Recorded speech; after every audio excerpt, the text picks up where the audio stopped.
اس کے بعد قرآن حکیم کی ایک صفت بیان کی جا رہی ہے کہ قرآن حکیم محفوظ ہے، اور یہ قرآن حکیم کا معجزہ ہے کہ 1400 سال گزر گئے، کوششوں کے باوجود نہ اس میں کوئی تحریف ہو سکی ہے، نہ اس میں کوئی تصحیف ہو چکی ہے۔ یہ قرآن حکیم کا معجزہ ہے، اور دنیا کی واحد کتاب ہے جس کے بارے میں پورے اعتماد اور پورے ایقان، پورے اذعان اور پورے یقین اور تیقن کے ساتھ یہ کہا جا سکتا ہے کہ یہ کتاب از اول تا آخر محفوظ ہے۔ کیوں؟ اس لیے کہ اللہ نے اس سے پہلے کسی نبی کی کتاب کی حفاظت کی ذمہ داری نہیں لی تھی۔ اس کتاب کی حفاظت کی ذمہ داری رب تعالی نے لی ہے، لہذا اس کتاب کے بعد اب کوئی کتاب آنے والی نہیں ہے، لہذا اس کتاب کی حفاظت قیامت تک کی جائے گی۔ اور ظاہر ہے کہ مسلمان اس کے ساتھ جڑے ہوئے ہیں، تو یہ قیامت تک رہنے والی کتاب ہے، لہذا مسلمانوں کو مٹایا نہیں جا سکتا۔ جب تک کہ کتاب موجود ہے اس کے پڑھنے والے ضرور موجود رہیں گے۔ جی فرمایا گیا اِنَّا نَحْنُ نَزَّلْنَا الذِّكْرَ وَإِنَّا لَهُ لَحَافِظُونَ، ہم نے ذکر کو نازل کیا ہے اور ہمیں اس کی حفاظت کرنا۔ یہ قرآن نہیں کہا، ذکر کہا۔ کیوں؟ اس میں بھی ایک عجیب بات ہے، شاید آپ نے سنا ہو۔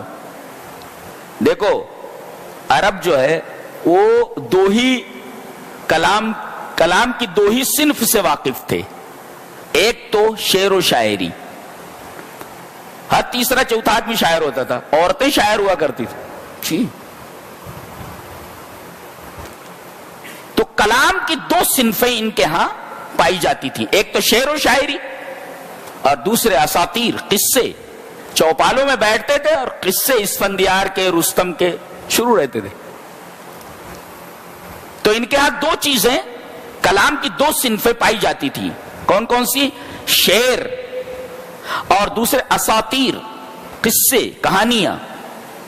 اللہ تبارک تعالیٰ نے فرمایا یہ قرآن نہ شعر ہے اور نہ اساطیر ہے، قصے کہانیاں نہیں، یہ ذکر ہے۔ یہ ذکر یہ اس لیے نازل ہوا ہے تاکہ فطرت کے اندر جو چیز ودیت تھی، فطرت کی آنکھوں سے جو چیز اوجھل ہو گئی ہے، یہ اسے یاد دلا دے۔ گویا کہ قرآن حکیم فطرت کی آواز ہے، یہ کوئی نئی چیز نہیں ہے، تو فطرت کی آواز ہے یہ۔ جی، اور لہذا جو فطرت سلیم ہوتی ہے وہ فوراً اس کی طرف آگے بڑھتی ہے، اس کو لینے کے لیے، ایکسپٹ کرنے کے لیے۔ اس وجہ سے اس کو ذکر کہا گیا۔ یہ ایک جامع اور ایک عجیب و غریب تسمیہ ہے، ذکر۔ عرب اس سے ناشنا تھے کہ ذکر بھی کوئی چیز ہوتی ہے۔ بولے ہم لوگ تو جو ہی چیزیں جانتے، کلام کی دو ہی صنف سے ہم واقف ہیں، ایک تو شعر و شاعری اور دوسرا اساطیر۔ یہ ذکر کیا ہے؟ فرمایا گیا یہ ذکر ہے۔ یہ اِنَّا نَحْنُ نَزَّلْنَا الذِّكْرَ، ہم نے اس کو نازل کیا ہے۔ اچھا دیکھو، تو اوپر سے آئی ہے نا، لہذا اس کو پکڑو تو اوپر جاؤ گے، چھوڑ دو گے تو پستی میں جانے ہی والے ہو۔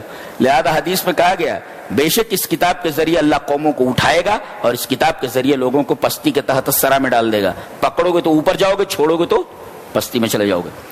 وَإِنَّا لَهُ لَحَافِظُونَ، ہم اس کی حفاظت کرنے والے ہیں۔ اور حفاظت کیسی؟ اللہ اکبر۔ دنیا میں سب سے زیادہ پڑھی جانے والی کتاب یہی ہے، سب سے زیادہ لکھی جانے والی کتاب یہی ہے، اور سب سے زیادہ چھاپی جانے والی کتاب ہے، سب سے زیادہ چھپتی ہے، سب سے زیادہ پڑھی جاتی ہے۔ اور اس کتاب کا اعجاز یہ ہے کہ ہر گلی میں آپ کو کوئی نہ کوئی حافظ مل جائے گا جو پورے قرآن کا حافظ ہو۔ چھوٹے چھوٹے 4-4 5-5 سال کے بچے اس کتاب کے حافظ ہوتے ہیں۔ یہ قرآن حکیم کا اعجاز ہے، یہ حفاظت کا ایک انداز ہے کہ تم کتابیں جلا دو، جتنے قرآن موجود ہوں وہ سب کو جمع کر لو، سب کو جمع کرنے کے بعد جلا دو، کوئی فرق نہیں پڑتا۔ میں ہی بیٹھا ہوا ہوں، میں حافظ ہوں، 12 سال کی عمر میں میں نے حفظ کر لیا تھا، لکھ دوں گا، پورا قرآن لکھ دوں گا۔ تو تم قرآن جو ما بین الدفتین ہے، ما بین الدفتین، 2 دفتیوں کے درمیان ہے، اسے تم جلا سکتے ہو، کاغذ ہے، لیکن جو سینوں میں ہے اس قرآن کو کیسے جلا سکتے ہو؟ سفینوں میں موجود جو قرآن ہے اسے جلا سکتے ہو، مگر سینوں میں جو قرآن موجود ہے اسے کیسے جلاؤ گے؟ یہ قرآن حکیم کی حفاظت کا ایک انداز ہے۔ اور کبھی کبھی ایسا ہوتا ہے کتاب کی حفاظت ہو مگر لوگ اس کا معنی نہ سمجھتے ہوں تو کتاب ضائع ہو جاتی ہے. اس کی تفسیر لکھنے والے ہزاروں مفسرین ہیں جی, اور ایک بتانے والا تو میں ہی بیٹھا ہوا ہوں, ٹوٹا پھوٹا آپ کے سامنے بتا ہی رہا ہوں. یہ اس کتاب حکیم کا اعجاز ہے. اچھا ایک بات اور, کسی نے کہا ہے